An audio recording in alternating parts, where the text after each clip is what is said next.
Welcome back to This Week in Privacy, our weekly series where we discuss the latest updates with what we're working on within the Privacy Guides community, and this week's top stories in data privacy and cybersecurity, including Bitwarden's new premium pricing and offerings, Microsoft handing over BitLocker keys, and a whole bundle of ICE updates and much more. I am Nate, and with me this week is Jonah. How are you doing, Jonah? I'm doing great, Nate. Thanks for asking. How are you? I'm good. I've got my more powerful computer here today, and I just realized I'm like completely hidden by it now. Whatever works. Yeah, over here it's Yeah. a bit chilly in Minnesota. I actually had to start Monero mining with my spare idle home lab resources to heat up the place a bit. So don't want those pipes to freeze. That's what I've been up to.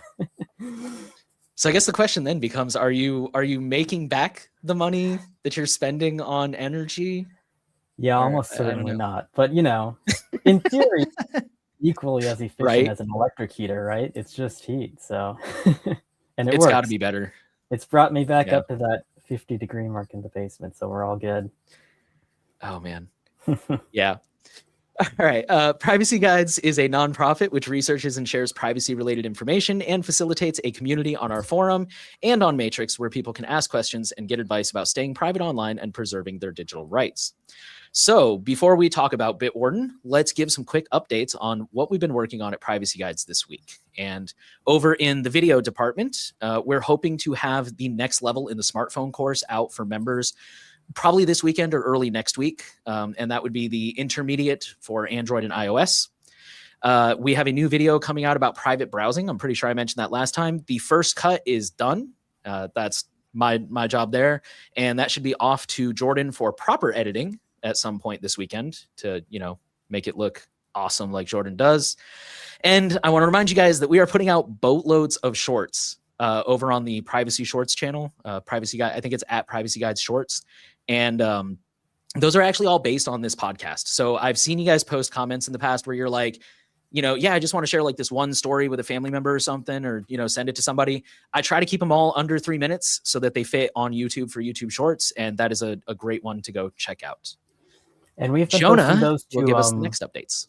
to other platforms too before I go on with the updates, right? Like you can follow that on TikTok or Twitter or wherever you want. Hopefully at some point we'll get better at posting to loops, but it's been a bit tricky getting that set up with their automated system, unfortunately. But I hope there's new news soon. They said they were increasing the length limit on loops as well when I asked them about that, but last time I checked they hadn't, but I haven't checked recently. So yeah, if you're a fan of alternative platforms like that, just keep an eye on that and we'll try to keep you updated. Over on website updates and other stuff that we've been doing at Privacy Guides, I know we've been putting out a lot of those news briefs. We've been continuing to do that, and we've had a lot of meetings about budgeting for that and trying to make sure that we can consistently do that to keep people up to date on our site and the forum. So Free has been working on those, as have you, Nate, been posting some news briefs again, and we hope to continue that reliable service if people are interested in that. If you like the news briefs, definitely let us know in the comments or chat or whatever, because it would be really useful feedback to know what you like and what you don't like. Beyond that, not a lot of new stuff has come out on the Privacy Guide side of things besides videos, but we've been planning some more stuff behind the scenes. We've been starting to work on the website again and getting PRs merged. I know people have been taking a look at those. We got a bit slow over the holidays, but now we're back at it for the new year. So there should be a lot of cool stuff coming soon. But yeah, I think overall, that's kind of where we're at with Privacy Guide stuff. So we can probably move on to news. What's the first story that you've got for us today, Nate? All right. So our first story, our big story we're going to talk about this week is from Bitwarden, the password manager. And Bitwarden has launched a quote unquote enhanced premium plan. And the part that was not in the headline, but is probably pretty predictable, is that this comes with a price increase. So first of all, let's talk about what's in the new plan. Basically, I think there's 5 things here. I'm not great with math, but there's Vault Health Alerts, which are It says identify and resolve vulnerabilities and risks to your digital security, reused, exposed, or weak passwords, and immediately take action to resolve them. There's password coaching, where it will flag at-risk passwords right where you access them and guide you to update them with a stronger alternative. You get 5 times as much attachment storage. That one's pretty self-explanatory, I think. Twice as many security keys for 2FA, so you can have up to 10 security keys, which includes things like hardware keys, YubiKeys, passkeys, native biometrics. And this one says coming soon, there will be a phishing blocker. Proactively identify and block malicious websites before they can steal credentials. So the big elephant in the room, of course, is how much is this going to hike up prices? The answer for premium individuals, it is now $1.65 a month or $19.80 a year. And the families plan has become $3.99 a month or $47.88 a year for up to 6 users. And I believe over in the Bitwarden community forum, somebody actually did the math for us and converted that to percentages. That is 98% for individuals and 19.7% for families. Real quick, before I comment on that, they do say that current subscribers will receive a 15-day notice before your next renewal, at which point it will be renewed at the new price. Existing premium members, and they say a few family 2019 customers, so I guess they had a family plan in 2019 that's changed a little bit. They said you will get a one-time 25% loyalty discount for the first year, which unfortunately I did not do the math on that one, and I'm not even going to try to do it live because I will screw it up. Around $15, I guess, for an individual would be the final price. So yeah. So still more than the current price. Yeah. You're not wrong. I definitely have thoughts on this one, but Jonah, I'll let you go first. What do you think about this? Yeah. It's definitely something that I think a lot of people saw coming, especially when Bitwarden took on, what was it, like $100 million in funding or something like that, or they were at $100 million valuation for their funding. So however much funding they took ended up with that being their total company valuation, I believe, which is obviously quite a bit of money, especially for a password manager. And I think the worry was definitely that there'd be more focus on the business side of things, and also worsening of the consumer service. And I think I'm interested to know what people think about this, but taking a look at like the list of features that are being added right now, it feels like the software, to me, is kind of getting to a point where they're adding features that not everyone necessarily needs or wants to pay for, but they kind of have to add that to justify increasing the price and increasing their revenue and paying back all of these investors. And I think from my perspective, I think that's a bit unfortunate. The obvious argument against this is that like the price right now, even after the increases, is not very high compared to the competition. You're still getting a pretty good deal. I pay more for a different password manager already, so it remains cheaper than a lot of the alternatives. But in terms of what existing customers are getting for this additional price, I don't know if it makes a lot of sense for a lot of people. So I would imagine that people who currently use the service and like it quite a bit can be a bit upset about this. It's not a huge amount, but double the prices, that's not nothing.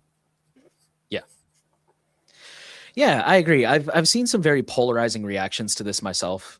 Real quick, one thing I should have mentioned that I completely forgot to mention is that they make a point of saying the free plan is not changing. So if you're a free user, they're not going to start paywalling any of the features you've currently got. And they also say that the self-hosting is not going anywhere either. And they actually say there's a Bitwarden Lite self-host, which I did not know that. And I'm kind of curious about that because I think that was one of the reasons for Vaultwarden, is that Vaultwarden was supposed to be like a lighter implementation of Bitwarden, but that's a different discussion. But yeah, I agree. So I shared this around, and one of my friends in the privacy space, he was totally down with it. He's like, yeah, I mean, it's a price increase, but it's still cheaper. Like you said, it's still cheaper than pretty much any other, at least reputable offering for sure. And I agree with you. Like some of these things, like the Vault health alerts, like I think that would be really cool. Even though I practically abuse Simple Login, I use it so much. Like I use Simple Login like crazy, so I don't really need to worry too much about like, have I been pwned? Oh, this this this email was found in a data breach, but like passwords, even though I don't reuse passwords, if mine shows up in a data breach, that's an even bigger problem since I don't reuse passwords. That's really alarming. So kind of getting that notification and not having to be so, not that I don't like it when people are proactive. Of course, we encourage everyone to be proactive about their privacy, but it's one less thing to put on the user is what I'm trying to say, to have that automatic, like you get a notification that, oh, hey, these credentials were found in a breach. You need to go change them. Or, whatever at-risk passwords are with the coaching, like, oh, you're reusing these passwords, which 99 times out of 100, when I do that, it's like, yeah, because they're the same, like, you know what I mean? I have to do it that way for whatever reason. But yeah, some things like 5 times as much attachment storage. I've honestly used Bitwarden Send like twice. I really don't use it a lot. I don't know who has 10 security keys. That seems like a lot. And the phishing blocking, I'm a little bit curious about that one and how that's going to work, because I know one of the points of a password manager is that it's just not supposed to autofill if, it's not a legitimate website. So I'm curious, what is this phishing blocker? How's it going to add additional protection on top of just not autofilling? Is it going to be like DNS based, which for the record is better than nothing in my opinion, but there are a lot of people who make the argument that it's just it's not the best system for doing things to use DNS based blockers. So yeah, I'm really curious how a lot of this stuff is going to roll out, but I'm with you. I think most of it are things that either people won't get really, I think the average person won't really get value out of, or they might get some value, but I'm not sure if it's really like a 98% price hike value, but they do still remain super affordable. It's interesting. I started a quick poll in the YouTube chat here, and got a couple votes in. People are kind of split down the middle as to whether they're fans of the Bitwarden changes, yes or no. If you answered yes, I'm curious. We actually have more yes answers right now. If you want to share in the chat what features you're most excited about from this change, or if you just like the change because you think it's a more reasonable price and it's more sustainable, maybe you're a fan for that reason. But yeah, definitely curious to know what people think, because for me, yeah, like these features, they aren't super enticing for myself personally, but I can definitely see why some people would use them, especially if you use something like Bitwarden Send more than you do. Yeah, maybe people are using Bitwarden Send like crazy. Maybe. I don't know.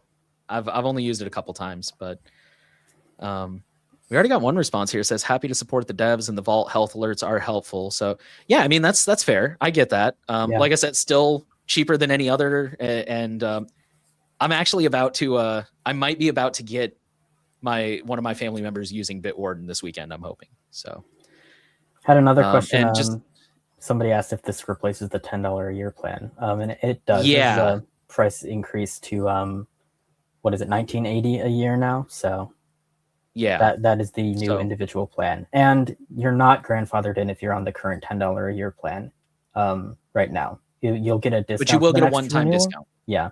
So that'll take $5 off your next renewal, and then you're on the $20 a year plan for forever.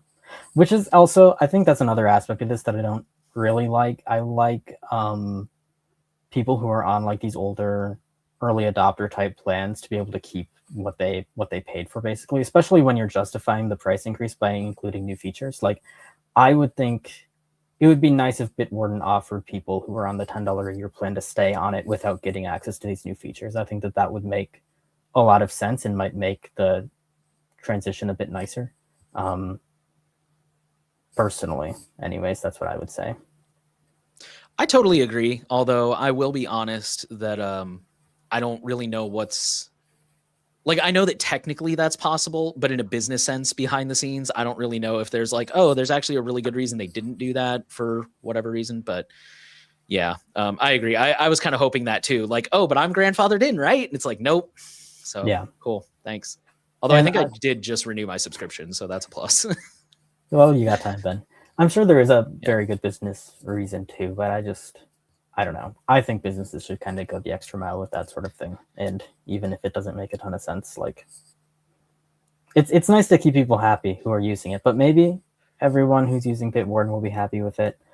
I don't think Bitwarden is in a ton of danger of being like becoming terrible, especially because we have something like Vault Warden out there.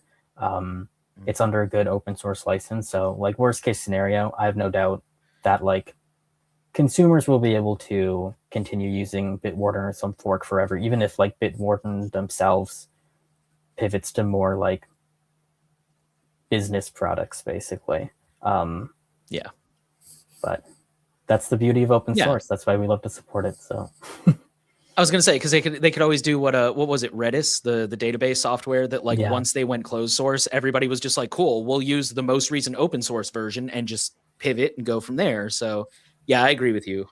I think that would be the most likely scenario if, God forbid, that were to happen. It's good that Bitwarden already has like an open source community in Vaultwarden that's working on the self-hosting side of things. Because I think obviously like if something were to happen to Bitwarden, the clients, the Vaultwarden project right now seems like a pretty good candidate to take over like a fork of those clients as well and just do an all-in-one thing. So at least that community already exists and you're not going to be scrambling to pull people together in a worst case scenario.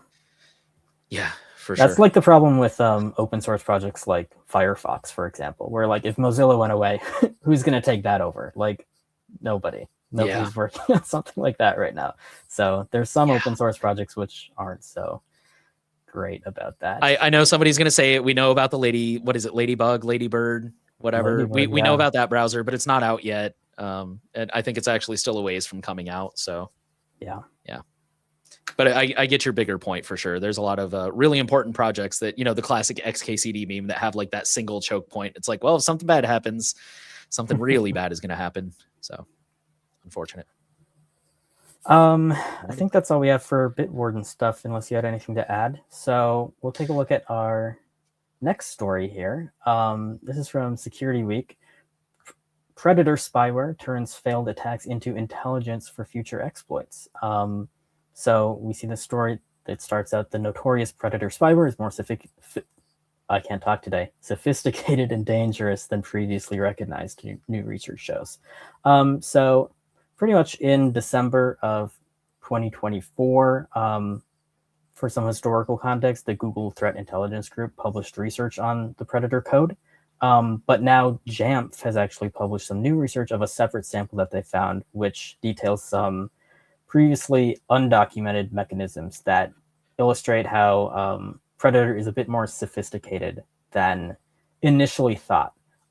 So not only this article says not only is Predator spyware, but it has a lot of tools that are built in that can self-diagnose why an attack might have failed, and it can learn from its own failures to attack different devices to potentially send data back to the developers of this spyware that they can use to improve and improve how it attacks devices and harden it against being detected by researchers. So just an interesting spyware story, I think. Definitely something to keep an eye on, because it shows that like the people who are going after your devices like this, whether it's through Predator or other spyware like Pegasus, these are very well resource groups that are working on this, and they have a lot of tools at their disposal, and it just shows that like the security of your operating system and your devices is super important, which is why we would recommend using something like Graphene OS, for example, or keeping your phone up to date against these security updates, because not only like is this spyware out there, but as this article says, the spyware is evolving pretty much in real time, and it's sending a lot of data back that can be used by the developers to help make it even more effective than it already is. I think that's kind of the summary of what's going on here. Were there any particular points in this story, Nate, that you wanted to highlight? I don't think so. It's definitely, in my opinion, it's not an overly technical article. Like I think Bleeping Computer, for example, they love to really dig in when they talk about like a new malware and talk about all the delivery mechanisms. And this one I think was pretty accessible to most of our audience. But yeah, it is really impressive the way it talks about how it like it'll detect if the iPhone is running in developer mode. And they say that if you've enabled developer features, you're probably not a normal target. And so that's one of the things that Predator uses to know if it's on the right device. They talked about how basically it can like wipe its own error logs or crash logs And that's one of the ways that that organizations like Citizen Lab or Google will detect if there's a spyware infection. So it's kind of like covering its tracks. And yeah, it's really interesting stuff. And I think the takeaway that I really took away from it is just that this is always a game of cat and mouse. Privacy in privacy and security. You know, we've got, you can just look at the history of like hashing algorithms, right? And encryption. We rolled out with some type of encryption, and then whether it was the good guys or the bad guys, somebody found a way to crack it. So we rolled out another one, and somebody found a way to crack that. And it's just a constant, thing of constantly trying to improve. And these days we're seeing that a lot with like post-quantum cryptography, right? Like even though quantum computers are potentially still a number of years away, a lot of organizations like, I know there's like Signals one, we talked about Session. I always forget a list, but there's a whole bunch of organizations that are like already trying to get ahead of that curve because, again, cat and mouse. And yeah, it was a really interesting read and a reminder of like how elusive some of this stuff can get, for sure.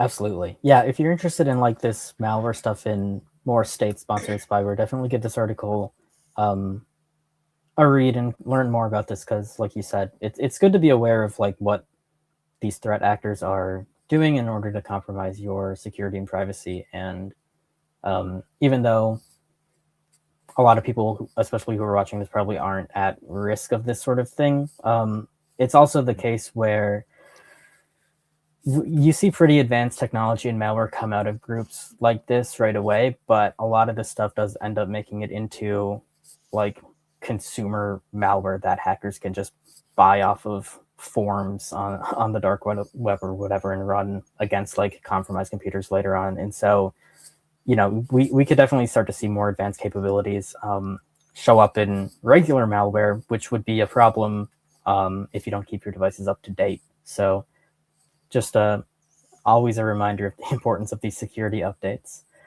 In a little bit, we're going to talk about another story, Microsoft handing over BitLocker keys, which is crazy. But right before that, Nate, I think you had more spyware news that you wanted to share. I do. So for this next story, we're going to head over to Ireland, where the headline says Ireland wants to give cops spyware and the ability to crack encrypted messages. And man, was it Germany that we just talked about recently that wanted to do something like this? I'm losing track. So many European countries are trying to do this. A lot of countries want to do something like this. They never learn. I'm thinking of that clip from SpongeBob where SpongeBob's the bully's going to beat him up and people keep misunderstanding him and they think it's this old guy. How many times do we have to teach you this lesson, old man?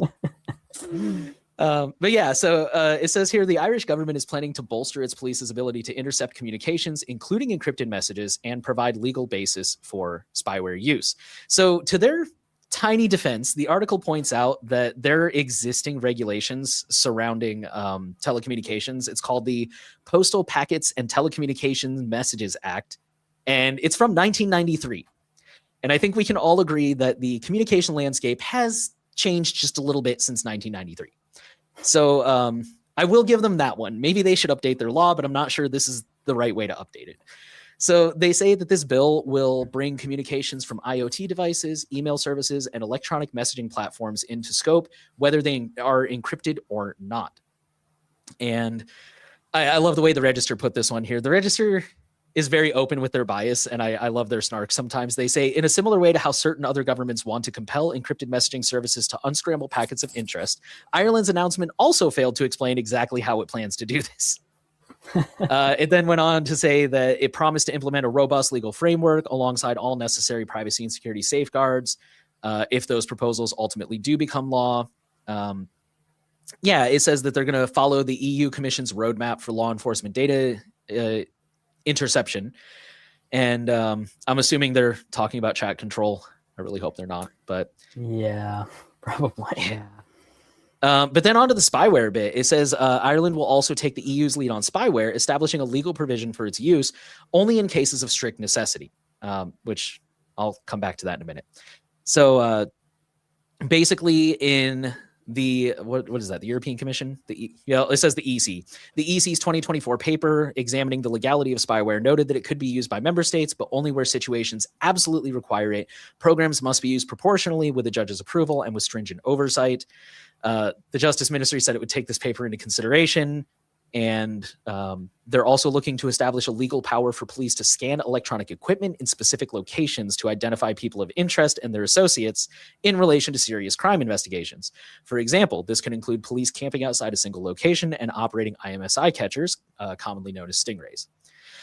So, yeah, this is really concerning. Before I forget, when I said I want to circle back to the whole only in cases of strict necessity and only where situations absolutely require it. We see, not just in privacy, but all across the board, we do see this definition becomes really loose, which is why, and I'm fully convinced they do this on purpose, but lawmakers will try to introduce these kind of laws and they'll always go for the most extreme example, right? They'll say oh, we have to stop child predators and stop violent drug trafficking or whatever. And, to be fair, bad things. We should try to stop those. And they do that on purpose because then you look like a monster. If you're well, I don't think we should pass this law. And they're oh, so you hate children. But the problem is that once that these laws get introduced, the line starts to get kind of fuzzy after a while. You start to get into these gray areas where it's well, is this a child abuse case, or is this a different case, or is this, is this drug related enough that we can justify this thing? Or not to get too off topic, but Joseph Cox, his book Darkwire, has a really great story in it where I don't remember if it was an informant or not, but basically, so for those who don't know, this was the story of how the FBI basically sold an entire honeypot network of phones to criminals. And there was a dude who was kidnapped and they were going to torture him and kill him, the drug dealers. And because they had insight into this guy's phone, they knew where he was, they knew what was happening.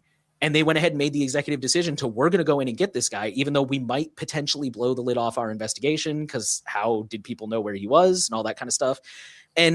But the point is, it's that kind of gray area where it's well, should we go in and intervene? Or is this going to cause problems? Is this going to, do we have the authority to do this kind of thing? And in that case, I guess that was a good example, but yeah, my point being, it turns into a slippery slope. The slippery slope goes both ways, right? It can get out of hand real fast, unfortunately. I think that was that's other than the given that we really don't like these kind of laws being passed because there is no such thing as a backdoor that only the good guys can use. I can't believe we have to say that in 2026 when we already had Volt Typhoon, where the entire Chinese government was not operating, but they had access to the entire US telecommunications infrastructure. And we didn't know how long they were there. We didn't know when we were going to kick them out. I'm still not sure we've kicked them out fully, but we claim we have. And for some reason, even though this has actually happened, we still need to tell people that there's no such thing as a backdoor that only the good guys can use. But I'll get off my soapbox. Do you have any thoughts on this story? The government obviously knows this as well, because exactly like they said in this article, the government never has a plan of how this can be done. It's because they can't come up with one, experts can't come up with one. It's not possible to break encryption as we know it and have it remain secure.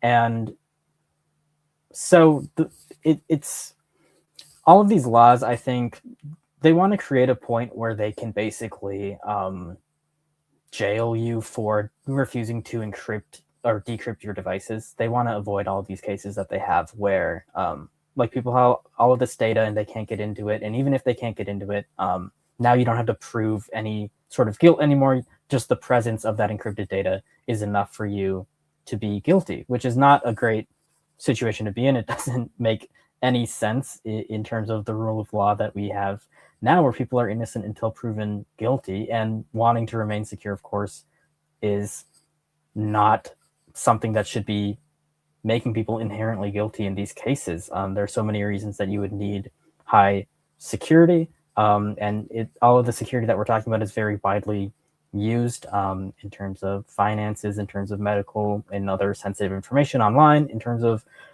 all of this stuff. And yeah, the whole backdoor situation and its attack on end-to-end encryption is extremely untenable. but governments continue to push for it.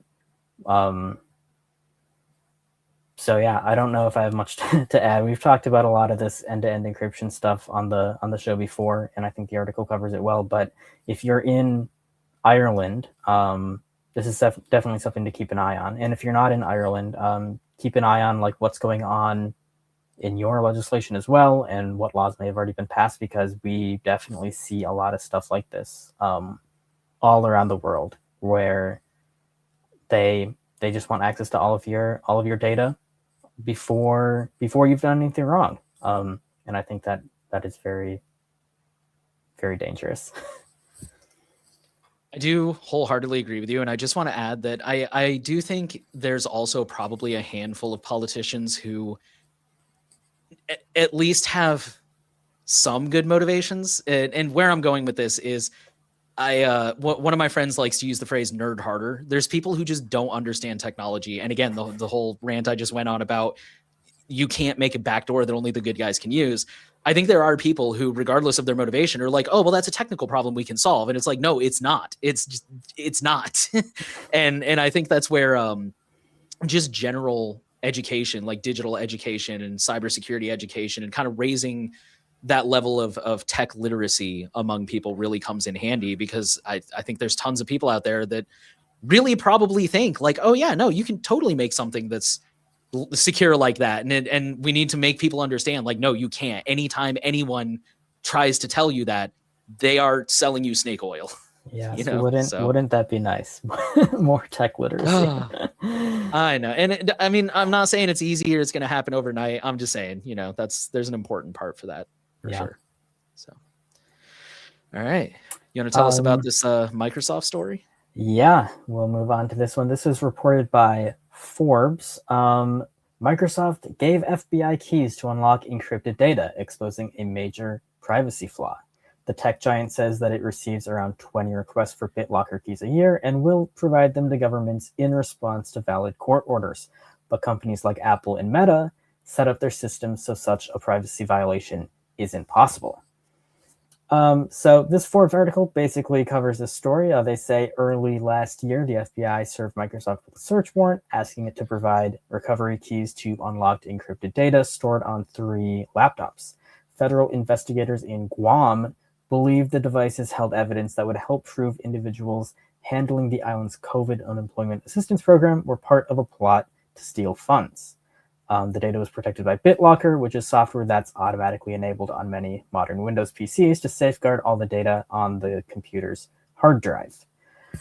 So BitLocker works in an interesting way where you can store all of these keys either like printed out or on a file or on like a USB drive that you own, but it also allows you to back up those keys to Microsoft servers in your Microsoft account, which Microsoft heavily pushes as a convenience feature. But of course, that does open you up to your key potentially being leaked if Microsoft suffers a compromise, or in this case, if they give the key away due to a valid court order. In this article, they say Microsoft confirmed to Forbes that it does provide BitLocker recovery keys if it receives a valid legal order. While key recovery offers convenience, it also carries a risk of unwanted access. So Microsoft believes customers are in the best position to decide how to manage their keys. That's a statement from Microsoft spokesperson Charles Chamberlain. I would say that's a very interesting statement for them to be making, because Microsoft very heavily pushes this backup to Microsoft Flow. If device encryption is enabled by default on your current Windows device, which most of them are out of the box, and they force you to sign in with Microsoft, that's going to get enabled, and this is going to be the case without it even prompting you, to my knowledge. I believe device encryption in Windows 11, the consumer versions, are automatically set up like this. If you set up BitLocker manually, you do have the option during setup. It gives you the option to back up to a Microsoft account or print it off or to a USB or wherever. But not many people are doing that, especially when it's not the default configuration. And so I think that this does demonstrate that you are potentially at considerable risk of your data being leaked or improperly accessed if you are storing your recovery keys in this way. The article says that the Guam case here that they're describing is the first known instance where the Redmond, Washington company, Microsoft, has provided any encryption keys to law enforcement. Back in 2013, it says a Microsoft engineer claimed he'd been approached by government officials to install backdoors in BitLocker, but had turned the request down. And that might be true. I have not heard of any stories where these recovery keys have been shared by Microsoft, although according to that statement earlier where they receive a lot of requests, it's not clear to me whether they actually complied with those 20 or so requests that they receive a year. They might have been doing this for longer. This is the first publicly known or uncovered case of this. So I'd be interested to see more data about that, because I'm not sure if that specifically was covered in this article. But regardless, this threat has been, I think, known for a while among technical BitLocker users. It's noted on our website, for example, if you're setting up BitLocker, to not, trust this recovery method, because Microsoft is just storing this key in plain text in a database for your account, right? It's not end-to-end encrypted. It's not something that only you can access. I'm curious where Forbes in this article, when they say that Apple and Meta are setting up their systems differently, I don't know where they're getting that information from. I know that Apple has File Vault, which also backs up your keys to iCloud, and I wasn't able to find any information that says that they back up those keys any differently than how Microsoft works. So I might need more research into that, but from what I could tell, I probably wouldn't trust that iCloud recovery mechanism for the same reason that you can't really trust Microsoft's here. All of the data that I was seeing about Apple's solution basically indicated that you could get that File Vault recovery key with only your email and password, which would indicate that it's probably not being stored with the same encryption as like other data in the advanced data protection program, for example. Because normally to access like iCloud Keychain on an Apple device, you need your iCloud login information, but you also need a separate device that already has your keys. So you need like a lock screen passcode of a device or something like that, because they use a separate credential from your Apple ID credentials to encrypt all of that end-to-end encrypted data. Whereas if you can get a File Vault recovery key with only your iCloud password and none of that other key information, I would be surprised if that data is protected in a different way than how Microsoft protects it. I think that's my spiel on Apple and Microsoft for now, at least. When you were looking at this article, Nate, was there anything that jumped out to you that you wanted to talk about? There were a couple, kind of one other thing that was in the article that you didn't touch on that I would like to kind of point out. And so one of the people they interviewed said that Microsoft receives around 20 requests for BitLocker keys per year, but in many cases, the user has not stored their key in the cloud, making it impossible for Microsoft to assist. And again, that was previously. Now Microsoft, I think you're right. Now when you set up a Windows computer, it by default makes it extremely difficult to not set it up with a Microsoft account online. And then if you do that, it automatically decides to back up the keys to the cloud. So that statement is probably about to change, which kind of brings me to the other two things that I wanted to quote, which this is all related. A lawyer for the ACLU said that this isn't just an issue in the US. Foreign governments with questionable human rights records also demand data from tech giants like Microsoft. And then the last person that they closed on, the last person they spoke to said, now that the FBI and other agencies know that Microsoft will comply with warrants similar to the Guam case, they'll likely make more demands for encryption keys. My experience is once the US government gets used to having a capability, it's very hard to get rid of it. So yeah, I know. I feel bad because we talk about the slippery slope a lot, and I want to acknowledge that the slippery slope is not always true, but this is one of those things where, like he said, once the capabilities there, or as Kerry Parker likes to say at Firewalls Don't Stop Dragons, once the genie's out of the bottle, it's hard to put it back in. And this is one of those things where we have a proven track record. So I personally would not be surprised if that 20 requests a year number starts to exponentially skyrocket in the coming years as more and more people move to Windows 11, as it becomes easier to recover this data. So yeah. I don't know. What is what is Privacy Guide's official recommendation for encryption software on Windows, short of don't use Windows? I know that's always like the easy answer, but unfortunately that's not always the answer everybody can do. That would be nice. No, typically we would recommend using BitLocker because it has some advantages. You do have to set it up properly to avoid cases like this. But the biggest advantage of something like BitLocker, for example, is that you can use the TPM, the secure enclave, on the device to potentially rate limit access attempts to your data, especially if you use a weaker password. I think a lot of people use weak login and encryption passwords on a regular basis to protect their data because it's easier to remember. And so you're going to want some sort of hardware security to prevent brute force attacks against that. At the same time, TPMs, especially in BitLocker, it's not infallible, and you can always use something like Encrypted as well. The other advantage of BitLocker, though, is that you can retain secure boot access, and that is more challenging to do if you're using something like Encrypted. So that's typically why we continue to recommend BitLocker for Windows users. From our perspective, I mean, I would say you're already using Windows anyway, so you're giving up, I mean, especially nowadays, a ton of privacy just by using this platform because so much of it just collects and sends data to Microsoft now.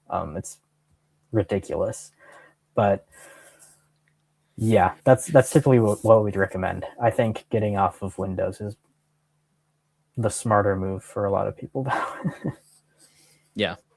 Yeah, I do have a Windows computer that I use strictly for gaming and production, and I know some people will say that most games and certain DaVinci can run on certain Linux distros, but all that aside, where I was going with is I had to manually upgrade it to the latest version of Windows 11 because for some reason it stopped at like 23H2 or something, which stopped getting updates in November. And I was like, all right, I need to go fix this. And to what you're saying about the spying and like the number of softwares that I had to use to just like, first I like manually go through all the settings to like disable all the toggles for privacy. And then I have to run, like privacy.sexy, W10 privacy. I don't know how much I trust it, but O&O shut up 10, or I think it's just O&O shut up now. Like just, it was literally like a multi-hour process to run all these different softwares to be like, all right, let me make sure it's killing this telemetry, removing OneDrive, removing this, removing that, removing Copilot. It's just like, it was a moment where I was sitting there and I'm like, how hard would it really be to get DaVinci running on a Linux computer? Which I know can be done, but I also have audio plugins and stuff. It's, I don't know, but yeah. I try not to use it for anything sensitive at least. So, all right. So in a minute, we're going to talk about a bunch of updates on ICE and what they've been up to on the privacy side of things. But real quick, we're going to hop over to Europe and we're going to talk about one of the first alternative app stores in the EU that is shutting down. So some of you guys may remember a couple years ago, the Digital Markets Act came into effect in the EU and did many things. But one of the things it did is it forced Apple to open up to third-party app stores. And one of them, the SetApp Mobile, is now shutting down. It first launched in September of 2024, and it says that it offered dozens of apps across categories like productivity, finance, video, creativity, and more. This was a $9.99 monthly subscription, provided the Apple ID was associated with an EU member state. That was one of their malicious compliance things, is this is only effective if you're in the EU. But Apple's malicious compliance things, just to be clear. The company says that all applications will be removed by the end of the sunset date, which is February 16th. So in just a few weeks here, applications on desktop will not be affected. And they stated that the reason that they were doing this is, quote, still evolving and complex business terms that don't fit SetApp's current business model. And I love what TechCrunch wrote here. They said the complex business terms being referenced here are Apple's complicated set of fees for apps operating under its new business terms in the EU, which include a controversial core technology fee that charges developers 50, I don't know what the cent version of euros is, but €0.50 for each first annual install over 1 million in the past 12 months. The tech giant revised the fee structure last year to avoid further penalties for non-compliance with the DMA, but instead of simplifying the fees, it made them more complex. Yeah, I mean, that's and then here at the bottom it notes, it says there are still other alternative app stores operating in the EU, most notably the Epic Game Store and the open source Alt Store. So we will see how long those last. Yeah, I mean, Apple really came under a lot of fire for this, rightfully so, in my opinion, because yeah, they really went out of their way to be as obnoxious as possible. And thankfully, the EU did call them out the first time that they did it, and they're like, no, you're technically complying, but you're making it so ridiculously hard that nobody's going to do it. But like the article says, the revised version that they came back with their fee structures and requirements really wasn't much of an improvement. It's just, yeah, there's some things Apple does really well, like security, and there's some things Apple does really poorly, like treating their users' digital sovereignty with respect. Yeah. I think that's all I got. I'm surprised. I missed this article this week. So I'm just finding out this right now as well. I'm surprised SetApp was the app store in question, because they have been pretty successful, I think, on the Mac side of things for a while. The idea behind a lot of what SetApp does is basically they have like one subscription service, and then it comes with a bunch of different apps that you would normally pay one time for or whatever. And it's an interesting model that you don't really see on mobile a lot right now, outside of maybe some games like an Apple Arcade or whatever. But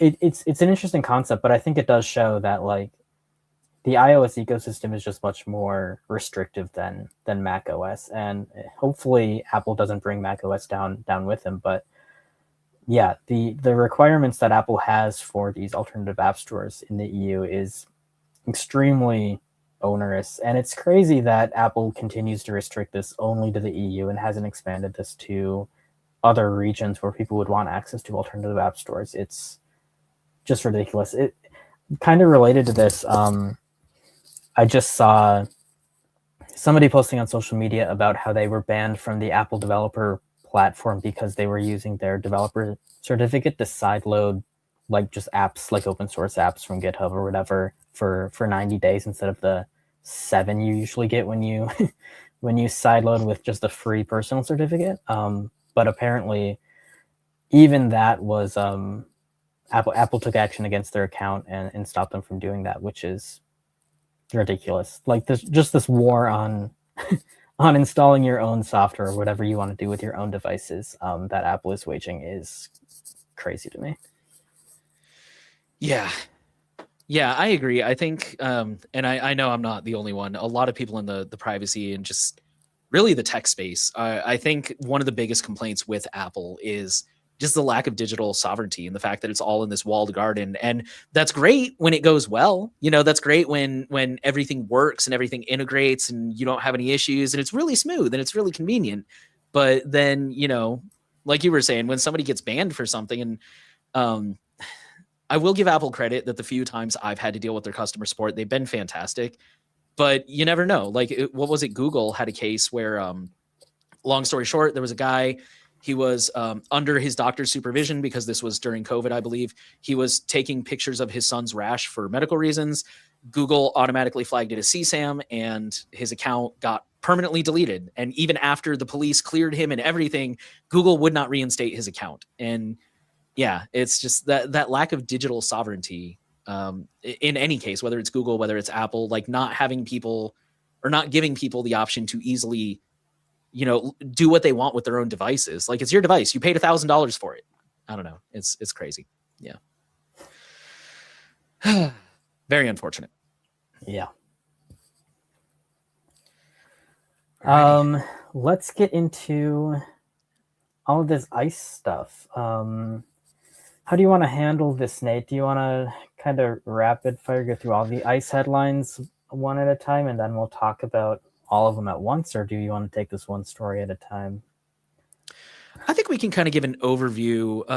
For listeners, there's about 4 of them here that we picked out. And I think our goal, just to kind of let you guys know, because we don't, we're not really partisan. So we're not doing this to get in on it because it's a trendy topic right now. But there's a lot of stuff going on with ICE that is directly privacy related. And we wanted to talk about that. So I think, I think let's just do like a quick rapid fire of the stories, and then we can talk about them all as a group. How's that sound? Yeah, let's look at this first story here. I think a lot of these stories were reported by 404 Media, but this one was.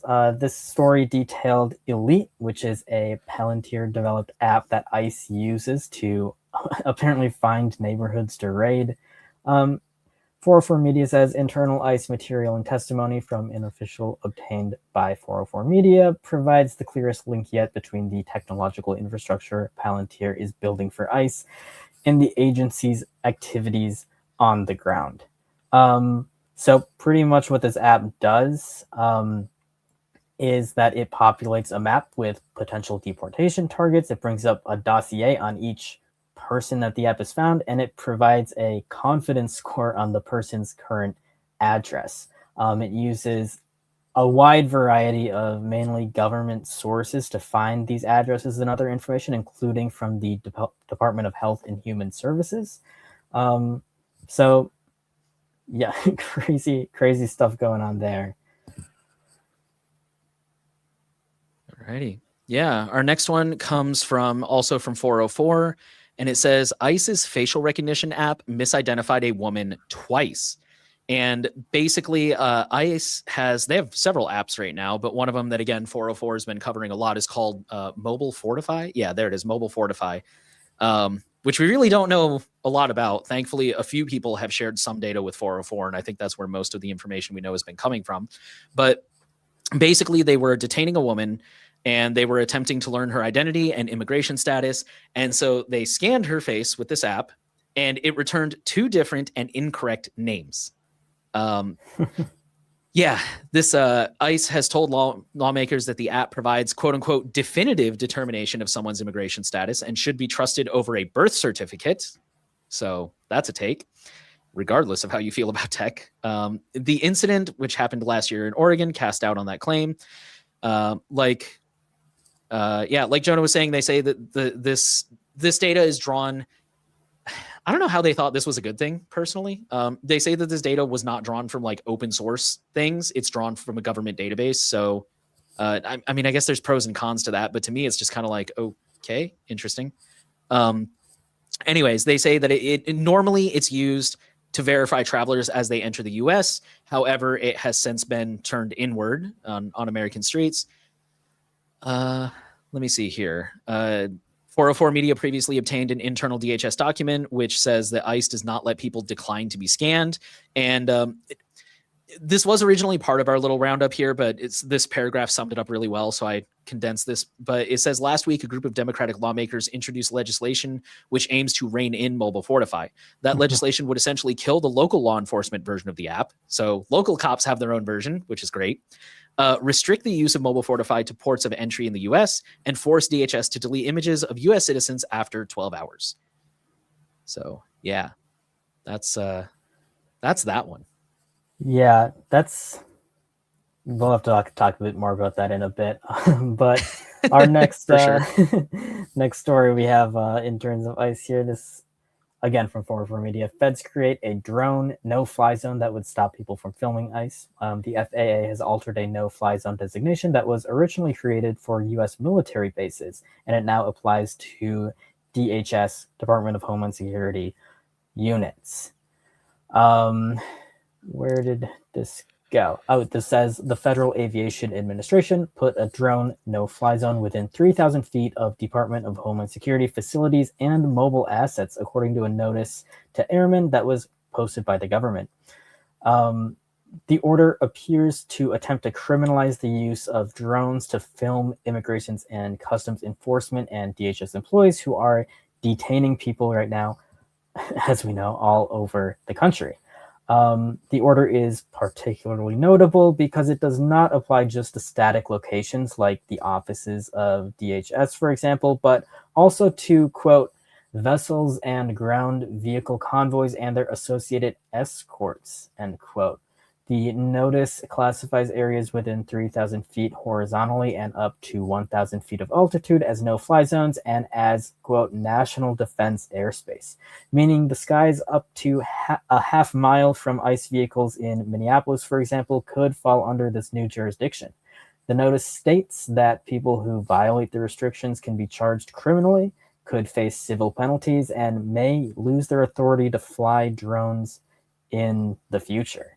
So if that doesn't sound dystopian, I don't know what does. Oh, yeah. Yeah, we'll talk about that too. All right, and our last one, this one comes from Wired, and it says surveillance and ICE are driving patients away from medical care, a report warns. So this is a report from EPIC, which is the Electronic Privacy Information Center. And this is one of those articles that's just full of good information. So I'm going to summarize a couple of paragraphs here, but it's one of those articles that there's not really a lot of dead weight. So if you have the time, I definitely recommend reading it in full. Basically, they posit that our outdated privacy laws surrounding health specifically and rapidly expanding digital systems allow health-related information to be tracked, analyzed, breached, and accessed by both private companies and government agencies. And the organization found that health data routinely escapes medical settings and gets repurposed for surveillance and enforcement and is increasingly deterring patients from seeking care, which, if you follow podcasts like this one, you've known this for a while. The report describes a largely unregulated market. It kind of goes on to talk about just how private healthcare, these companies find workarounds to collect data that they shouldn't really be collecting. And then once sold, it can be difficult or impossible to control, increasing the risks of profiling, discrimination, and higher costs for care while discouraging people from seeking treatment in the first place. Specifically relating to the headline, this person who prepared the report, or the researcher and her colleagues, point to incidents of immigrations and custom enforcement agents occupying emergency rooms, waiting rooms, and hospital lobbies, noting that clinicians have reported agents blocking treatment and listening in on conversations between patients and health workers, which I'm not a lawyer, but I feel like that's probably for sure illegal. For nearly a decade, DHS guidelines advised immigration agents to avoid enforcement actions in sensitive locations such as schools, places of worship, and medical or mental health care facilities, unless exigent circumstances existed or prior approval was obtained. These protections were rescinded in January 2025. Yeah. It says it was replaced with an interim directive for officers to use, quote unquote, common sense in deciding when and where to conduct enforcement actions. Oh, I want to be so snarky there, but I won't. Legal and healthcare observers have since reported visible ICE activity in medical facilities, such as agents in reception areas and interference with care, and noted that uncertainty about enforcement roles, even in public spaces, is contributing to fear among patients and clinicians. And hospital staff have told reporters that sites of ICE agents may make many wary and exacerbate concerns about privacy, legal rights, and the ability to care for sick patients without interference. So, yeah. Real quick, before we dive into analysis, Cannabitter hit the nail on the head here. They said privacy is a nonpartisan issue. So that's why we're talking about this. What these are showing is, regardless of where you lean politically, regardless of any of that, the government is really playing fast and loose with the data. I wish I'd included in here, but I think 404 wrote an article about how in the entire history of ICE, like not a single agent has ever been, how would I word it? Like successfully sued.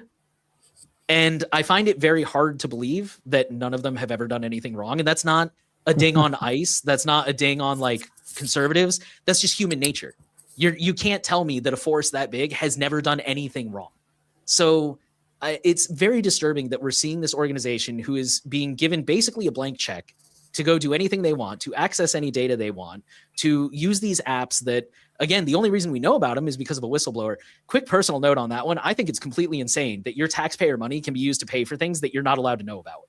Like, that's so insane that they can use our taxpayer money to be like, oh, we're going to buy this surveillance app but we're not going to tell anybody. And maybe if you submit a FOIA request, we might respond to it sometime in the next 12 months.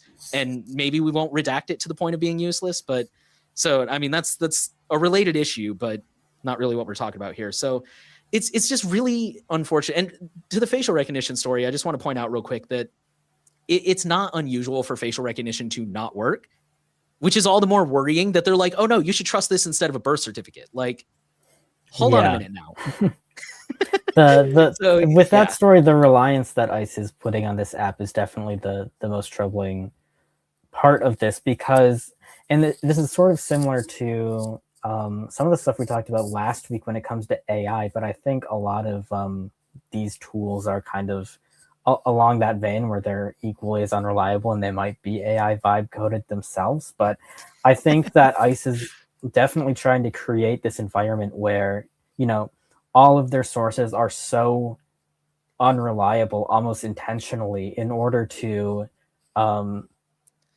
you know, create like a vague sense of, oh, we're following these instructions that they can use as a justification to get away with pretty much whatever they want, right? They don't want to be confronted with things that are like hard evidence of your citizenship, for example, like your passport or your birth certificate, when they can use an app that gives them the plausible deniability that they want to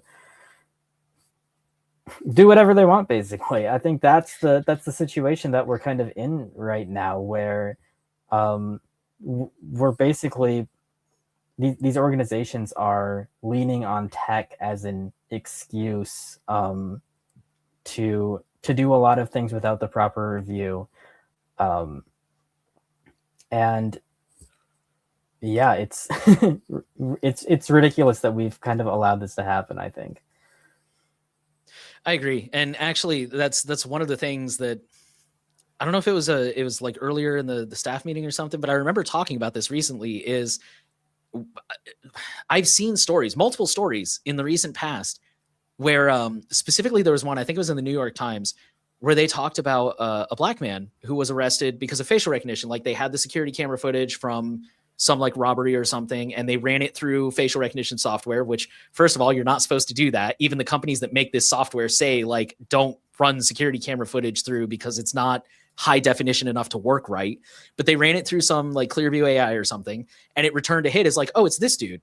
And I think that dude even found out, like, oh, there's a warrant out for your arrest. So he's like, well, I haven't done anything, so I'll go to the courthouse and clear this up. And it's one of those things where in the article, they had the side-by-side of like, here's his mugshot, here's the security camera footage. And even as grainy as the camera footage is, it's like, dude, you can take one look at this guy and know that's not the same guy.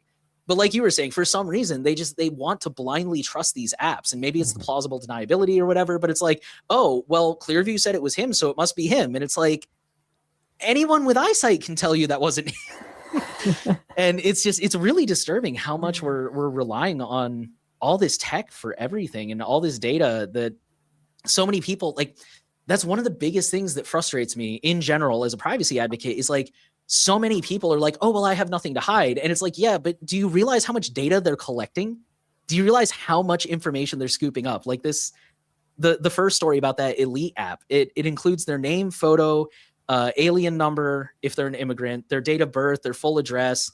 I don't know. I mean, I guess for a government, that sounds like information they would have, but it's like, it's just so much information that we're giving away all the time. And part of the problem is like all of these government initiatives to centralize all of this data into like a single database that can be searched, basically, because you know, there's no question that the government has had a lot of this data for a very long time, but pretty much until you know, the beginning of this year, when Elon Musk was still around and doing that Department of Government Efficiency thing, where it all kind of got combined together. Whereas normally all of these databases were sequestered, and there were like processes involved to get this data from like another agency in the government. You could treat them as like independent units instead of just like one big federal behemoth that has all of your information and is constantly spying on you.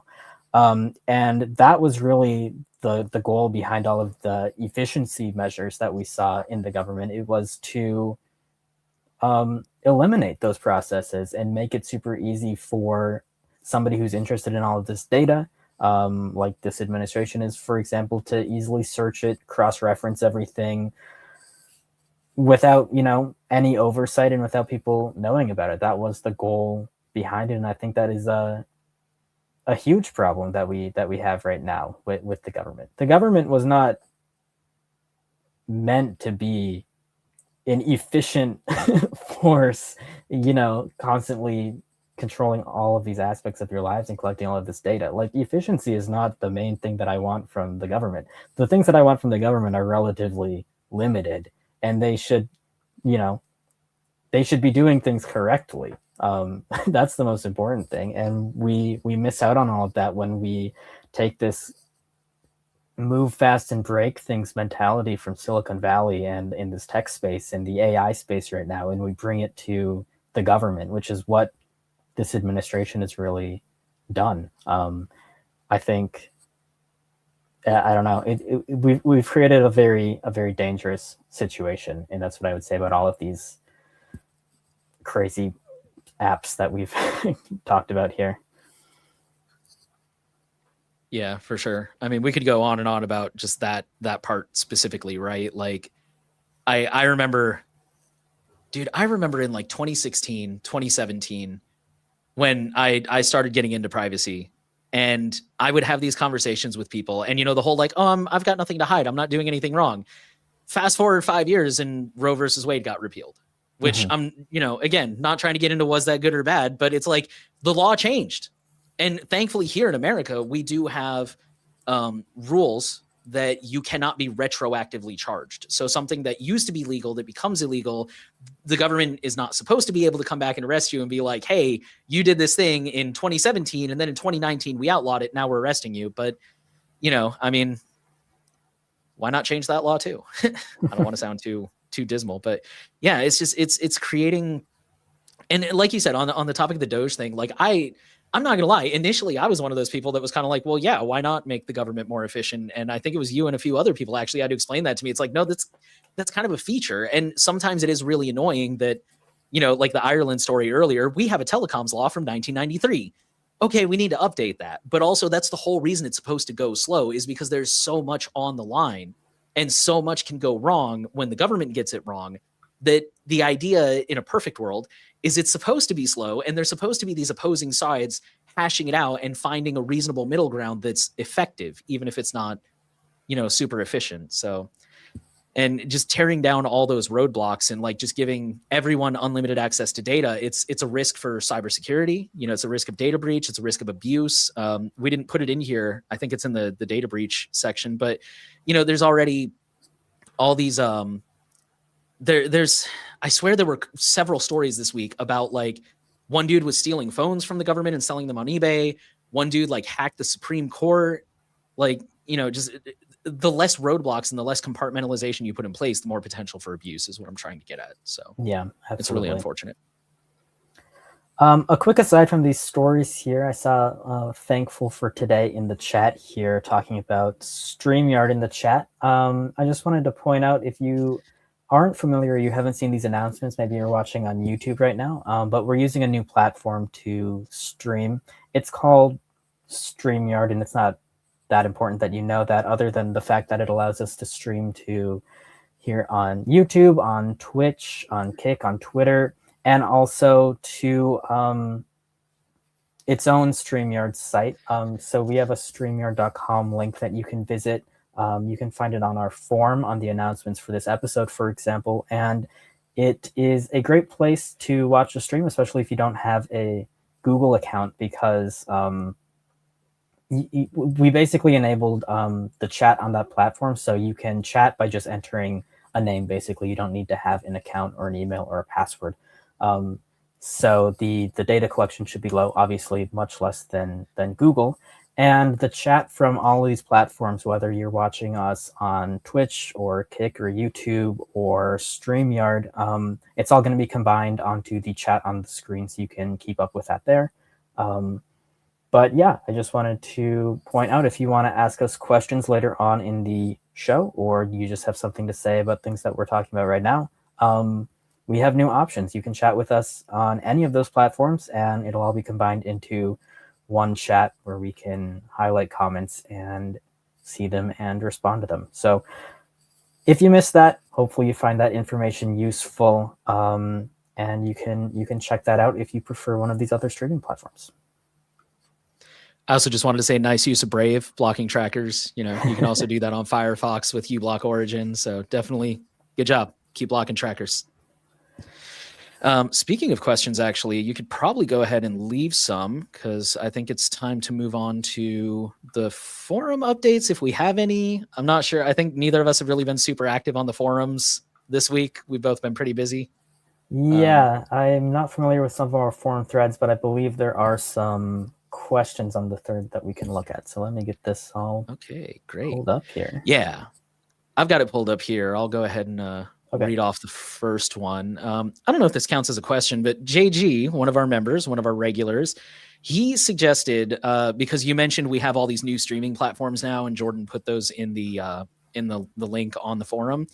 And so JG said we could reach more people if we had a WhatsApp business account and had like a short feed or weekly updates.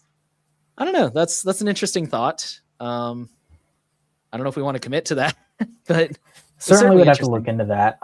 Something we've also looked into is like sharing updates, whether it's news breaks or whatever, on Signal. Signal has this problem where if you're put into a group, then you can see all the people in the group and you can potentially message them. And I don't really like this from a privacy and a spam standpoint, unfortunately. I do like, it's very rare you'll hear these words, but I do like Telegram in this respect, where they have these channels where you can basically have public channels, but the membership is private and it's just a one-way communication. I would love to use something like that on Signal. I don't know if WhatsApp has something like that. We do currently share some forum updates to Telegram right now if people are on that platform for whatever reason, and we could potentially consider doing that on WhatsApp, but yeah, I don't know if I wouldn't make any promises. I don't know if that'll work out. I'm not familiar with how people use WhatsApp in this regard, if that's common to just have like updates versus just bookmarking the form on an RSS reader or whatever, but it's an interesting idea, and we can definitely look into it. For sure.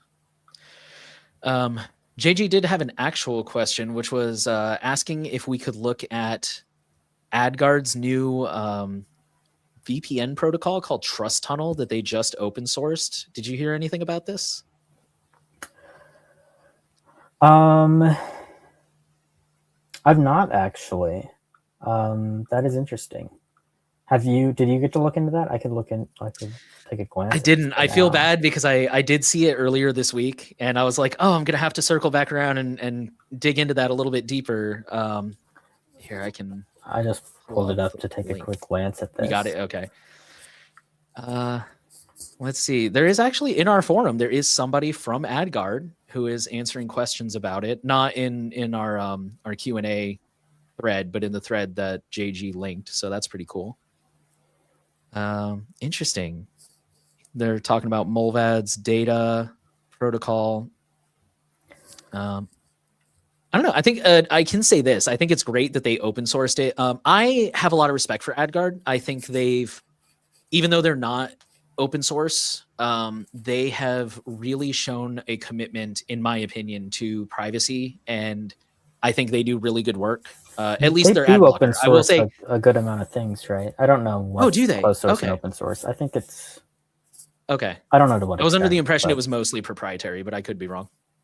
But yeah, I mean, I've only ever used their ad blocker, but I've been very impressed with it. I've been very happy with it, and I do subscribe to their blog posts, and I'm really impressed by their blog posts. They have a really good mix of like, here's some really beginner friendly stuff, but here's some really like advanced stuff. And one thing I've said in the past that I appreciate that their blog posts are not always ads. Like, oh, here's how AdGuard can fix all your problems and you should totally buy our product. But they're also, very like, I don't know, just useful information, whether you buy their product or not. So And I do think it's always a good idea, especially with security things. Security related things should always be open source whenever possible, because it shows that trust and it shows that commitment to can we improve? How do you have suggestions for us to improve? Here's us showing that it's not doing anything malicious. So I will say, just from that perspective alone, I think this is a great move, but I don't know how it compares technically.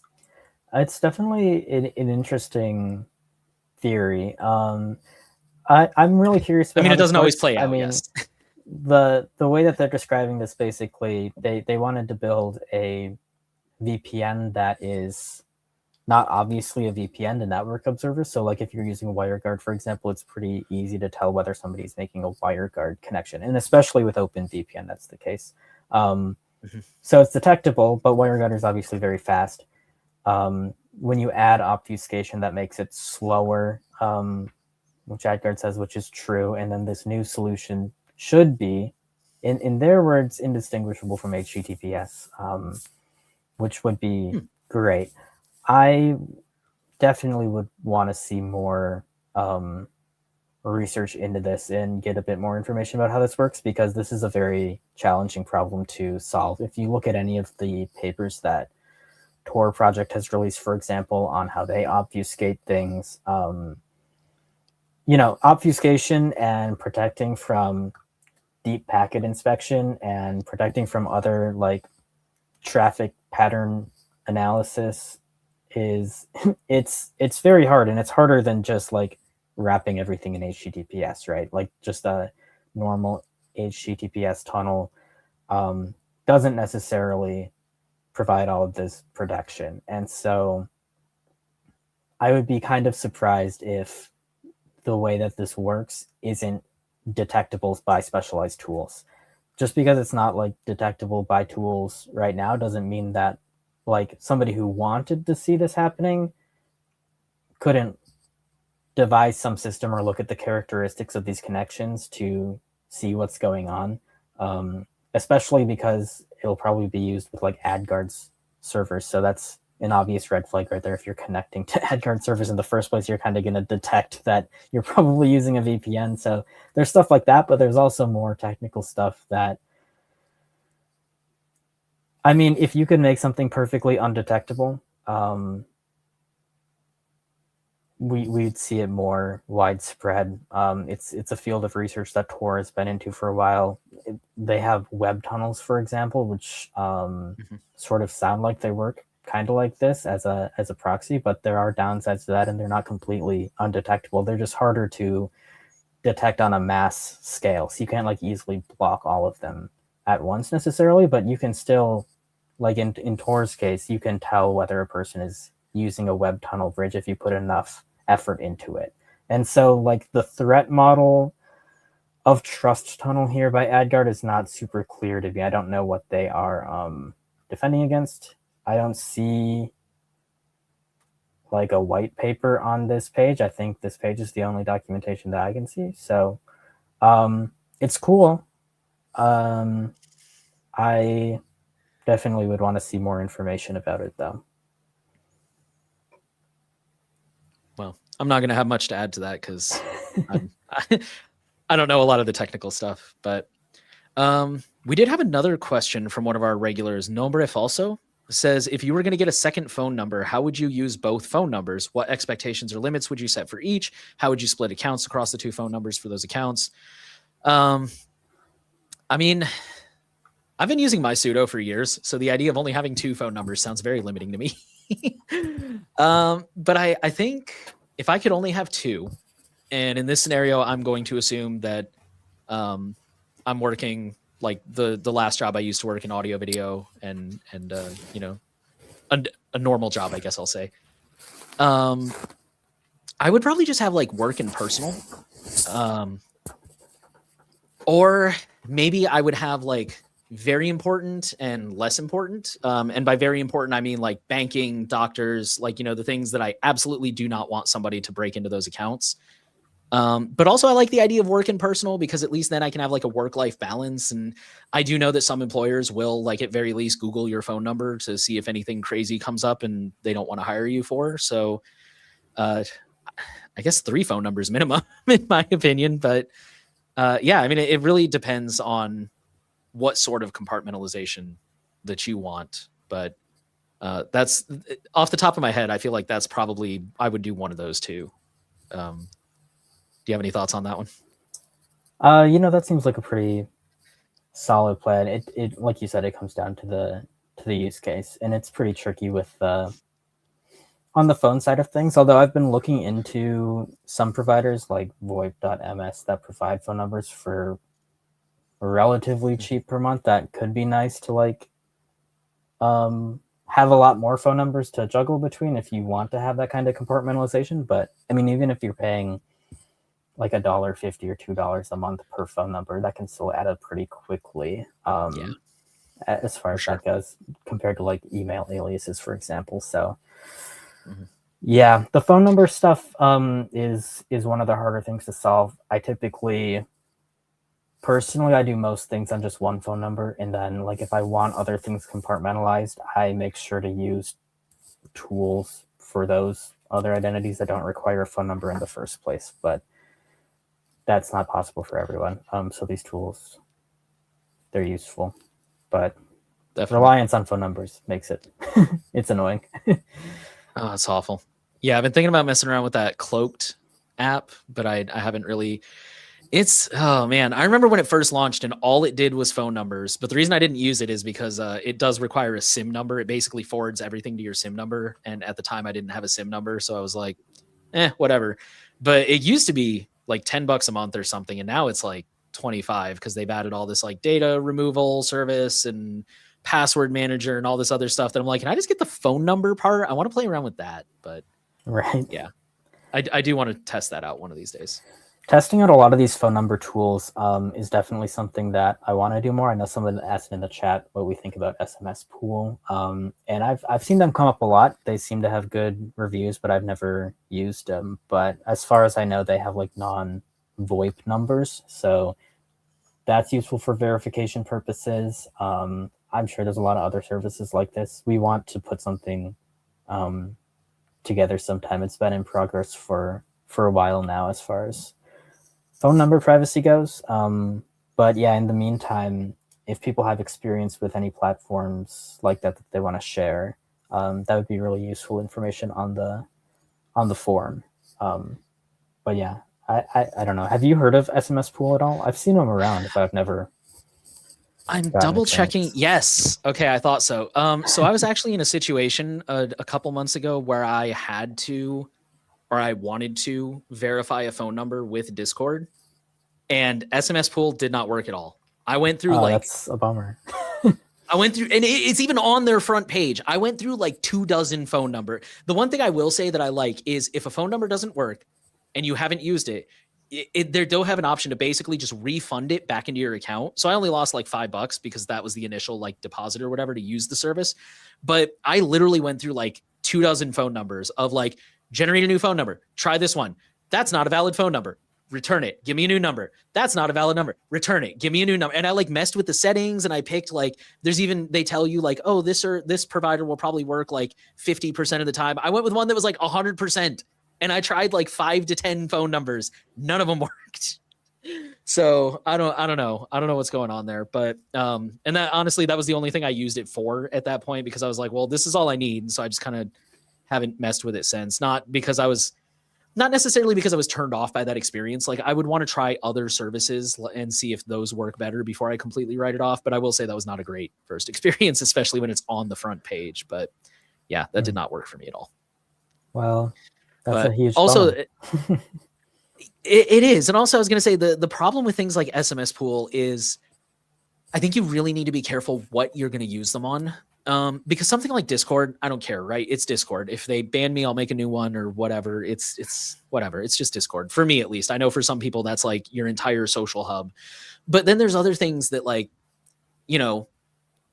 a bank account. I don't know who would be insane enough to do this, but somebody out there is like, oh, I signed up for my bank using SMS Pool. And it's like, that's really important. You shouldn't do that. Yeah. And I've seen people do that like with Signal, like, oh, because Signal gets a lot of criticism for requiring a phone number, and people are like, oh, I used SMS Pool. And it's like, so what happens when you have to move to a new device? Like, And I think those are the things you need to ask is, if I lose access to this phone number, how devastating would that be?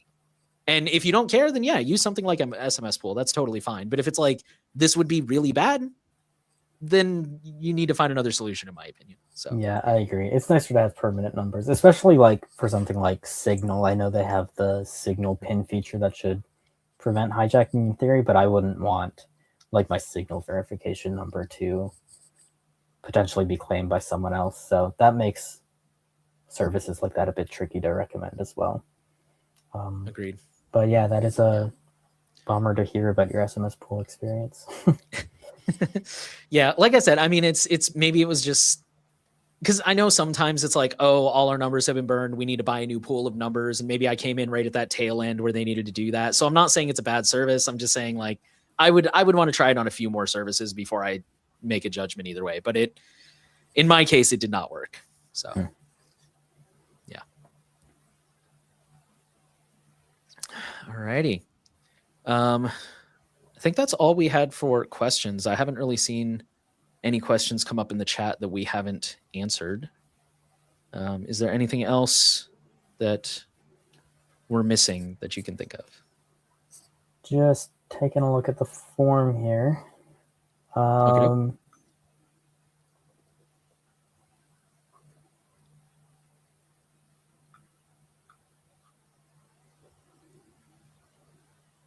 Something interesting pop up? No, I think, yeah, we're pretty much at the end of the questions we have here. If anyone else has questions about the stories that we talked about today or about anything else, this would be a good time to leave them in any of the chats now, and we can take a look. We'll probably stick around for a little bit longer here and then move towards wrapping things up, I think, for the week. Yeah.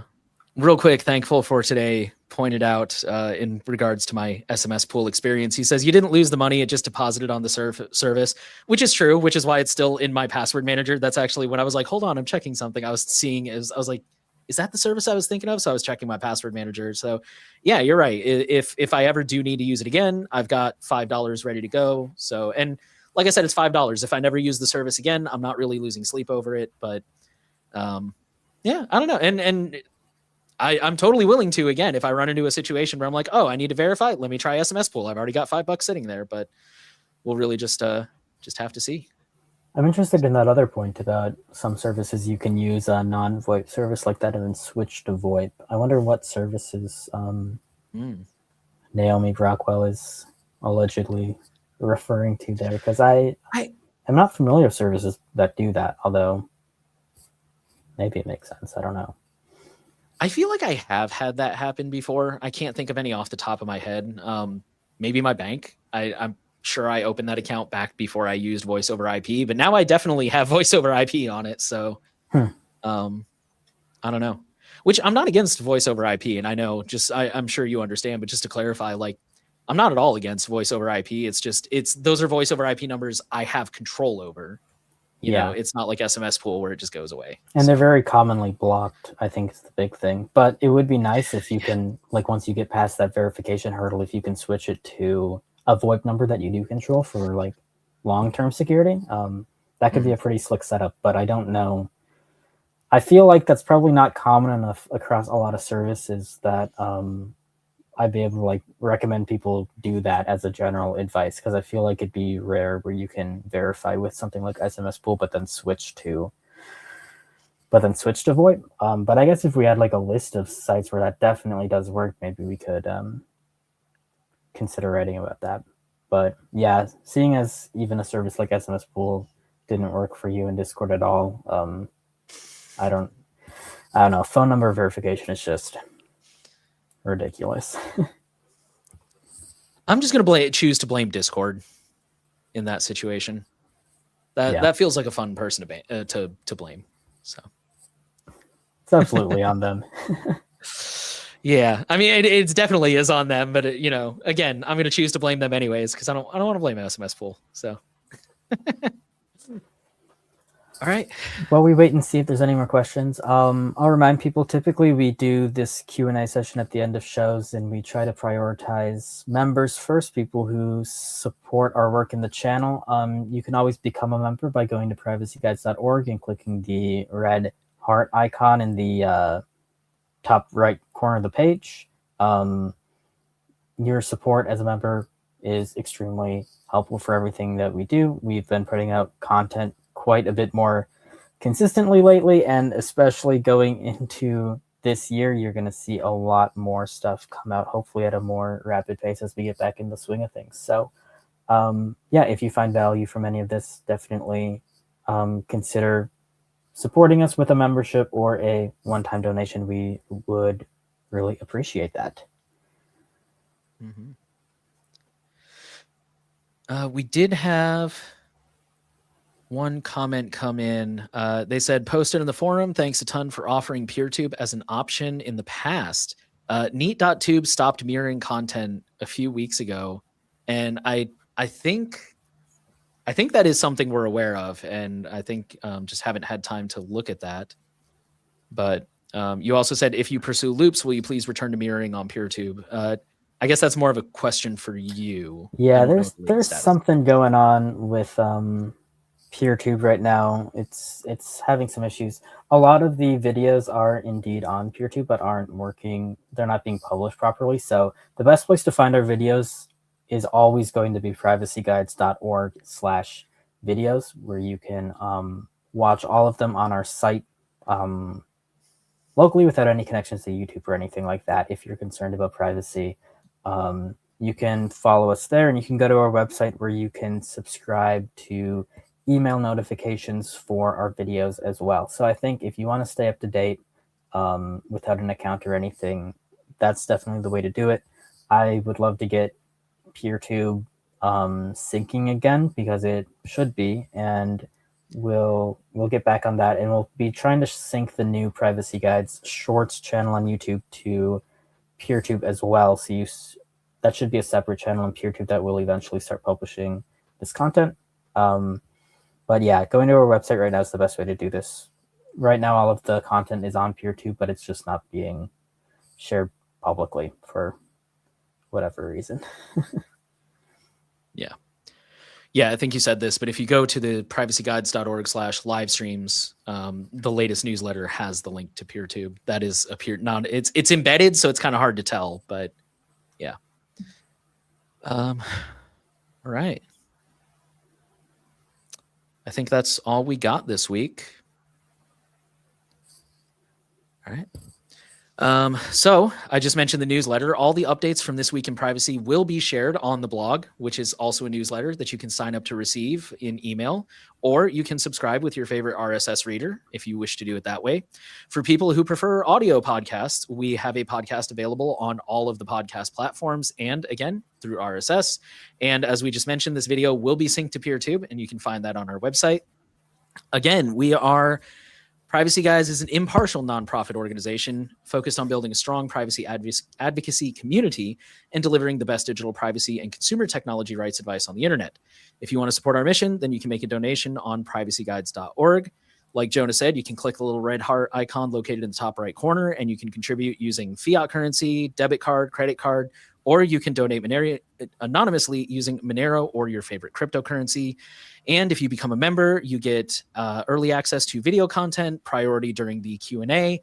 You get a cool little badge on your profile in the forum, and the warm, fuzzy feeling of supporting independent media. So thank you guys so much for watching, and we will be back next week. Thanks, everyone.